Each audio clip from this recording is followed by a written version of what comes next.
Hey 316, today we are continuing our series on the Armour of God. Over the last few weeks we have been talking about the breastplate of righteousness, the belt of truth and the shoes of the gospel of peace. So you might have guessed, today we are therefore doing the shield of faith. If you've got your Bibles, open them up to Ephesians 6 verse 16, which says, "In addition to all of these," so in addition to everything that we have talked about over the last few weeks, hold up the shield of faith to stop the fiery arrows of the evil one. Hold up the shield of faith.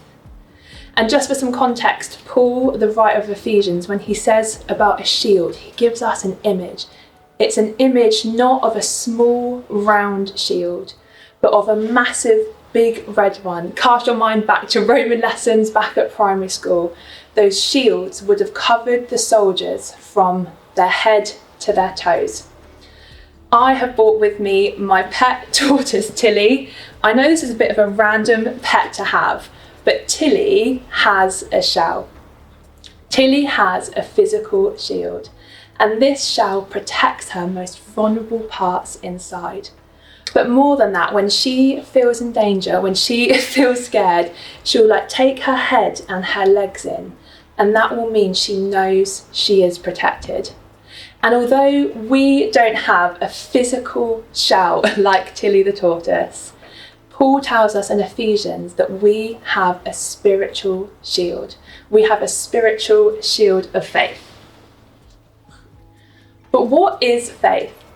Faith is one of those words that we hear loads around church and youth, but what does it actually mean? Well, Hebrews 11:1 tells us that faith is the confidence that what we hope for will happen. It gives us assurance about the things that we cannot see. So simply then, faith is having a deep confidence that God is who he says he is, and that we are who God says we are.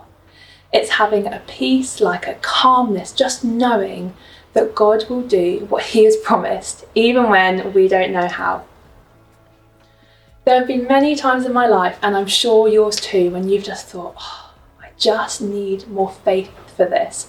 Times that are hard, times that are scary, times that are confusing.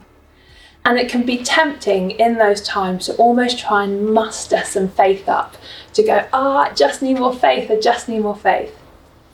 But what I've learned over the years is instead of trying to force faith out, I need to force my focus up.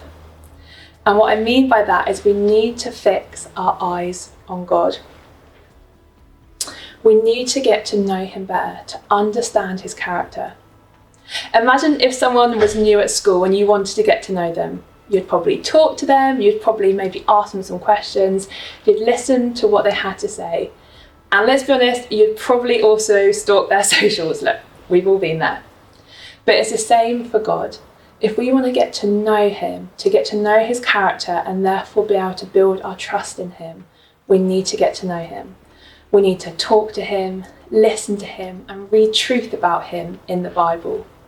And it's when we read that truth, we read that he is consistent and constant, we read that he is a God that can mend broken hearts, that parts seas, that is a provider, that heals, that loves us, that sees us. It's then that our faith increases. In fact, our faith says less about us and more about who we believe God to be. The more faithful, in control and bigger we believe and know God to be, the more likely we are to depend on him. When we have faith, it's like a shield like Tilly the tortoise had. It is a shield to protect our hearts and our minds. But what do we need to be protected from? Well, Ephesians 6:16 tells us that the shield of faith protects us from the fiery arrows of the evil one. Thankfully, Paul was not talking about literal fire, like there is not just fire coming at us in the streets. Paul was referring to a warfare technique, bit of a history lesson today, when they would fire arrows at the enemy. They were more like javelins, but these javelins or fiery arrows would literally be set alight.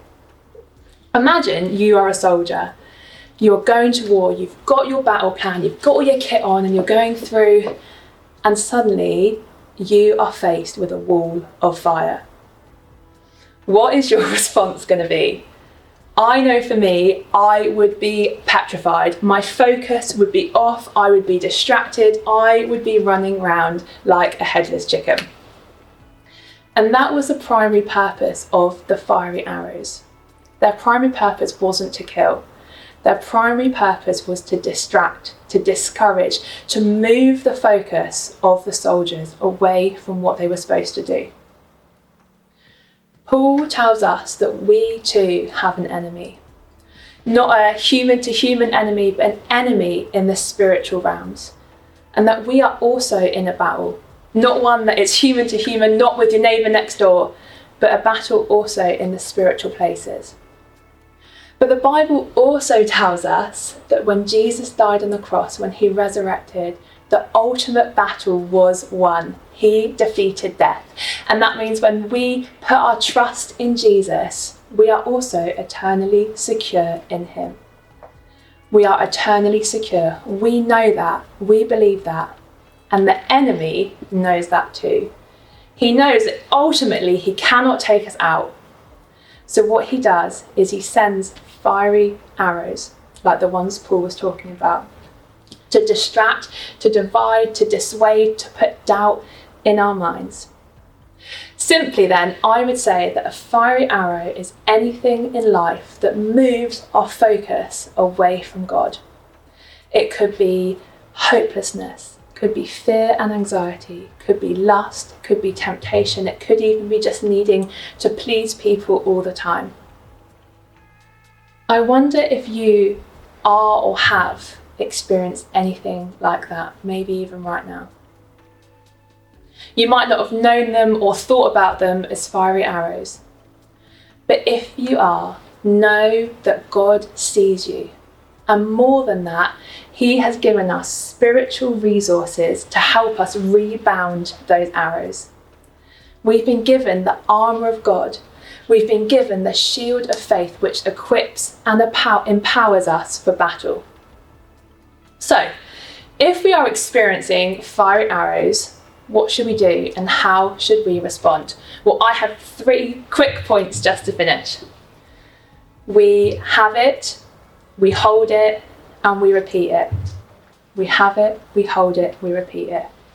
So number 1, we have it. Paul says in Ephesians, hold up the shield of faith. Well, to hold something up, we have to have it, right? When we become Christians, when we put our trust in Jesus, he gives us the gift of the armour of God. It's not something we have to earn. We already have it. We just need to know what it is, what it looks like in our lives, and then how to use it.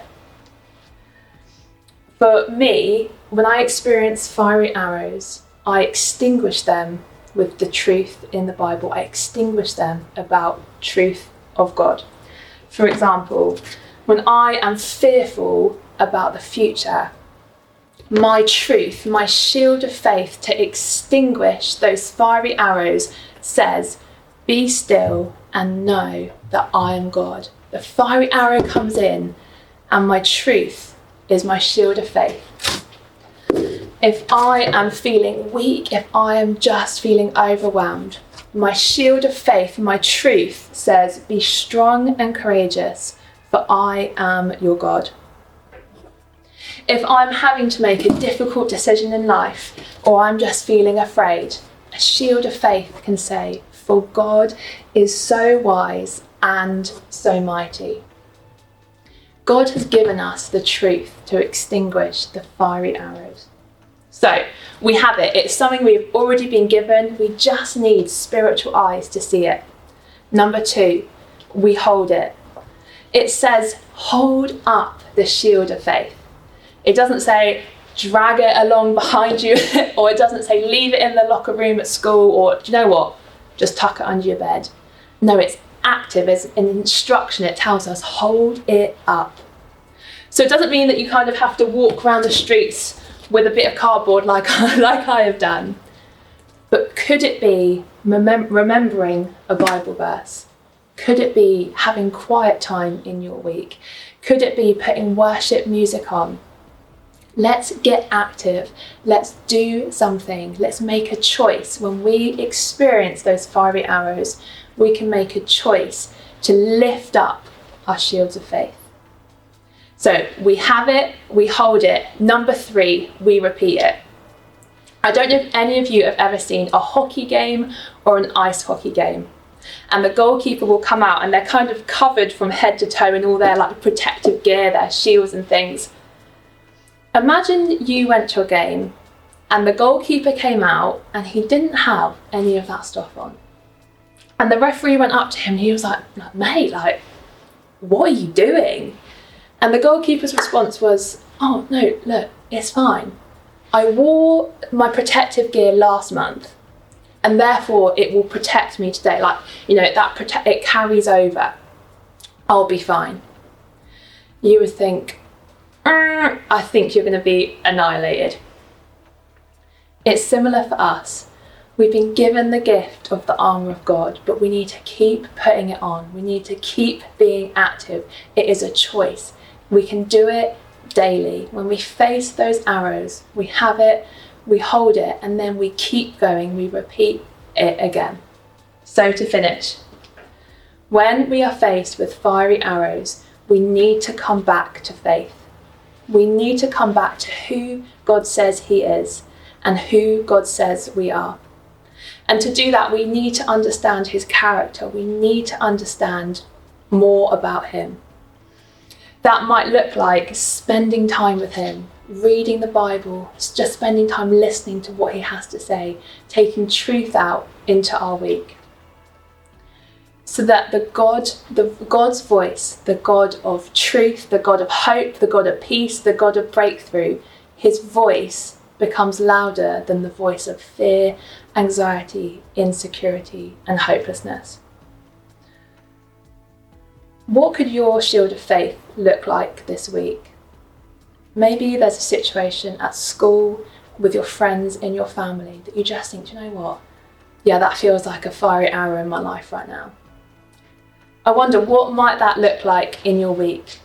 How can you make it active? What could you do to choose this week to make an active choice to hold up your shield of faith? You have it already.